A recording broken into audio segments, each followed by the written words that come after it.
కిమ్స్ హాస్పిటల్లో ఇప్పటికీ చావు బతుకులో ఉన్నాడు. దాని మీద అసెంబ్లీలో సమాధానం చెప్పే పరిస్థితి అయినది, సమాధానం ఇచ్చాడు.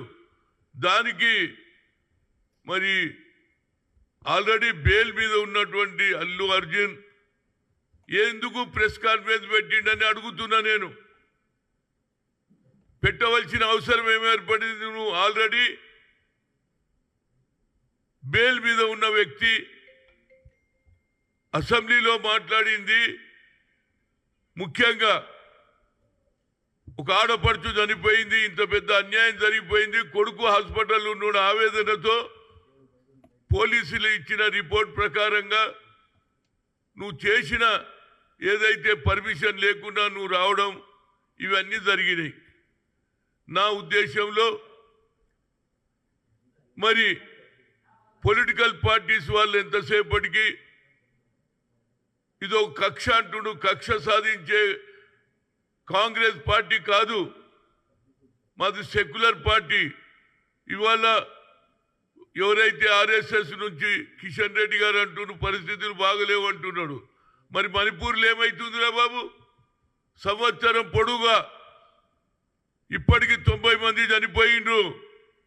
ఆడ లా అండ్ ఆర్డరే లేదు, ఈడ లా అండ్ ఆర్డర్ ఉన్నది. అన్ని విధాల ఫిలిం ఇండస్ట్రీకి ఎంకరేజ్ చేస్తున్నాడు రేవంత్ రెడ్డి. అంతేకాకుండా సినిమా టికెట్లు పెంచుకోవడానికి, రేటు పెంచుకోవడానికి కూడా నీకు అవకాశం ఇచ్చారు. కనుక వీళ్ళు కొందరు, అది బీఆర్ఎస్ కావచ్చు, బీజేపీ కావచ్చు, పొలిటికల్ అడ్వాంటేజ్ తీసుకోవాలనే వాళ్ళ ఆలోచన.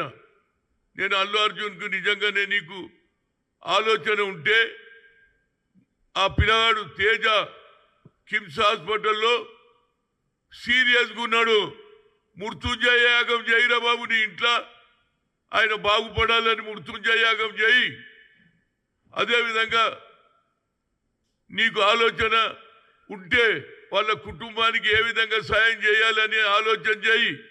అంతేగాని నీకు ఎవరు అడ్వైజ్ ఇస్తున్నారో నాకు తెలియదు, కానీ అప్పుడే ఆంధ్ర నుంచి ఆఫర్స్ వస్తున్నాయి, మా దగ్గర రండి, మేము సినిమా ఇండస్ట్రీస్కు అవకాశం ఇస్తాం, అన్ని విధాల సదుపాయం అని చెప్తున్నారు. ఇది ఏమిటి డ్రామా నాకు అర్థం కాదు.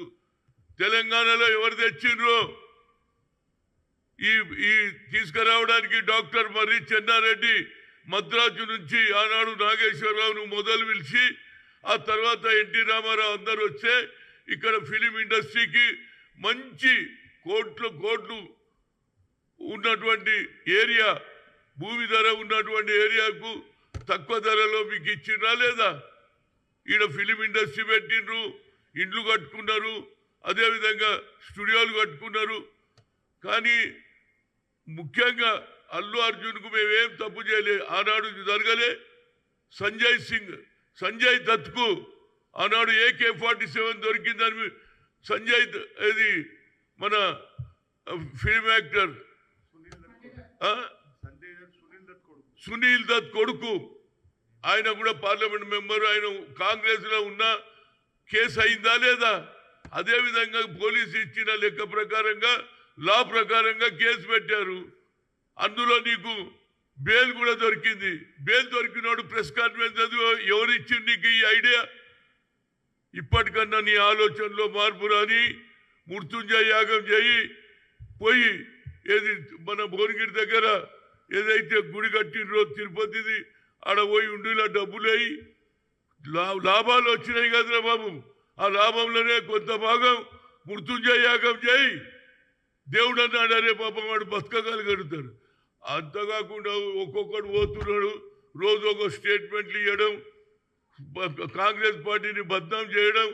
రేవంత్ రెడ్డి ఏం తప్పు చేయలే, అకార్డింగ్ టు లా ఆయన మాట్లాడిండు అంతే తప్పితే దానికి నాదేదో నా మనోభావాలు దెబ్బతిన్నామని సచిన వాళ్ళ కుటుంబాలు ఎంత బాధపడుతుందిరా బాబు. ఒక పక్క తల్లి చనిపోయే, కొడుకు ఏమో ఉండే, వాళ్ళ నాన్నమ్మ ఏడుస్తుండే, నేను పోయి చూసి వచ్చిన. కానీ నేను పొలిటికల్ స్టేట్మెంట్ ఇయ్యలే, ఎందుకంటే అక్కడ పరిస్థితి బాగలేదు.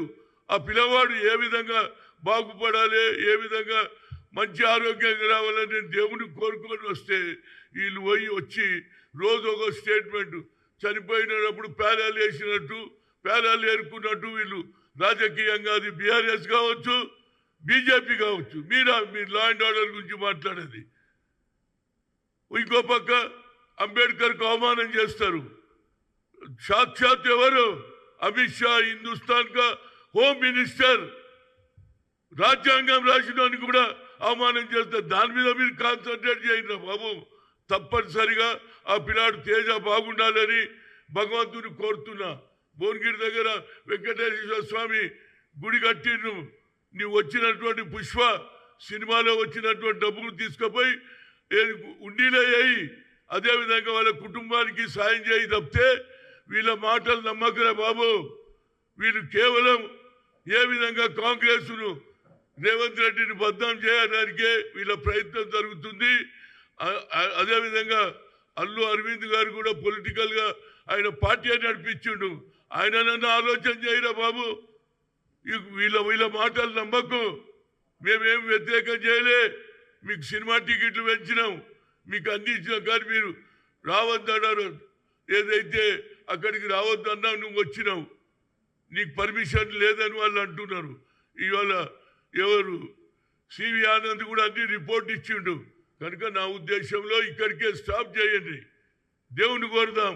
ఆయన కూడా మృత్యుంజయ యాగం చేస్తే దేవుడన్నా ఆ పిల్లాన్ని ఎవరు తేజను బతికిస్తే బాగుంటుంది అనేది నా ఆలోచన.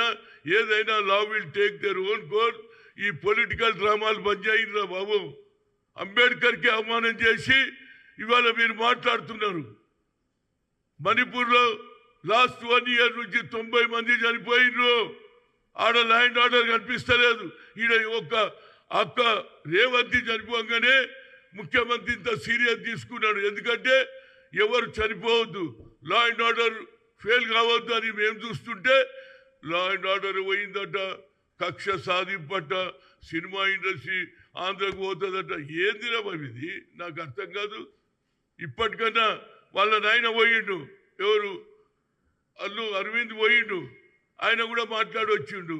కనుక నువ్వు ఈ పొలిటికల్గా ఎవడో ఎక్కిస్తే ప్రెస్ కాన్ఫరెన్సులు పెట్టి అనవసరంగా మీ కుటుంబానికి, సినిమా ఇండస్ట్రీకి అన్యాయం చేయకు. మేము తప్పనిసరిగా సినిమా ఇండస్ట్రీకి అన్ని విధాల సౌకర్యాలు ఇచ్చినాం, ఇండ్లు ఇచ్చినాం, అన్ని విధాల సౌకర్యం చేసినాం. గతంలో కూడా సంజయ్ దత్తుకు జరిగినటువంటి ఇష్యూలో సునీల్ దత్ కూడా ఒప్పుకున్నాడు. లా ప్రకారంగా చేస్తాం. ఇలాంటి భాషకి ఆపేయండి. మనం అందరం కోరేది తేజ దేవుడా వెంకటేశ్వర స్వామి, నరసింహస్వామి బాగు చేయమని కోరుతున్నాను. అంతే. ఇక మేము చెప్పేది ఏమి లేదు మీకు. ఎందుకంటే మీరు పొలిటికల్గా ఏ విధంగానైనా కాంగ్రెస్ను అవాస్పాలు చేయాలి. రేవంత్ రెడ్డి ఆయన అసెంబ్లీలో ఆయన being a home minister has given answer. ఆయన డ్యూటీ అది. చనిపోతే ఎవరి గురించి మాట్లాడాలి? చనిపోయిన వాళ్ళకు అన్యాయం జరిగింది అనాలా లేదా? అకార్డింగ్ టు ది పోలీస్ ఇచ్చిన రిపోర్ట్ ప్రకారంగానే ఆయన మాట్లాడిండు. దానికి రోజు ఒకటి పోవడం, రోజు ఒక స్టేట్మెంట్ ఇవ్వడం అయిపోయింది. ఇక అయిపోయింది. ఏమైపోయిందిరా బాబు? అరే పిల్లగాని జీవితం బాబు ఉండాలి అని కోరుకోండి. ఆ తర్వాత ఎట్లా చేయాలనేది కోర్టులో ఏది డిసిజన్ చేస్తుంది. కానీ అల్లు అర్జున్ తప్పనిసరిగా వచ్చిన లాభంలో వాళ్ళ కుటుంబానికి కూడా సాయం చేయాలి. మృత్యుంజయ యాగం చేస్తే తప్పనిసరిగా ఆ పిల్లవాడు మేలుకోవాలని. తల్లి పోయింది, కొడుకు ఒక బిడ్డ ఉన్నదట, ఆ చెల్లెల్ని ఎవరు చూడాలి? కనుక నా ఉద్దేశంలో ఇలాంటి పొలిటికల్ గేమ్లు బంద్ చేయండి. సచ్చినోడు చచ్చిండు, మీరు రాజకీయం చేయడం ఇది మంచి పద్ధతి కాదని ఒక సీనియర్ నాయకుడిగా నేను కోరుతున్నా. భగవంతుడు తేజను బాగు చేయాలని కోరుతున్నా. Thank you.